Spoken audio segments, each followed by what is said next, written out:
ચાલો મિત્રો, આપણે આજે જાણીએ કે ગુજરાતીઓનો પ્રિય માવો કેવી રીતના બને છે. તો પહેલાં સોપારી લઈ લેવાની, તેમાં થોડી તમાકુ નાખી દેવાની. જો આ રીતના તમાકુ નાખી દેવાની. પછી થોડું એક હલાવીને પાઉચ ચૂનો આવે છે ખાવાનો, ફિલ્ટર ચૂનો આવે છે, તેને થોડો આવી રીતના નાખી દેવાનો. થોડો જ નાખવાનો, નહીંતર માવો સારો નહીં બને. પછી આને 5 મિનિટ સુધી આવી રીતના ઘસે જ જવાનો. પછી 5 મિનિટ થઈ જાય પછી તમે જોઈ શકો છો કે આ મસાલો કમ્પ્લીટ મિક્સ થઈ ગયો છે આપણો.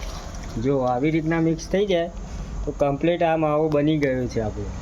પછી તેનો તમે ટેસ્ટ લેશો, તમને કેવો લાગશે તમે ખાઈને જાણી શકો છો.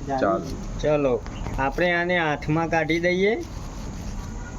પછી આ મસાલો આપણો તૈયાર થઈ ગયો છે.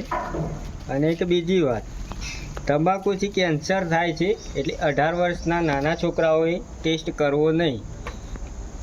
જુઓ, આ માવો ફક્ત તમે જમ્યા પછી એક ખાઓ તો તમારું પાચન શક્તિ વધી શકે છે.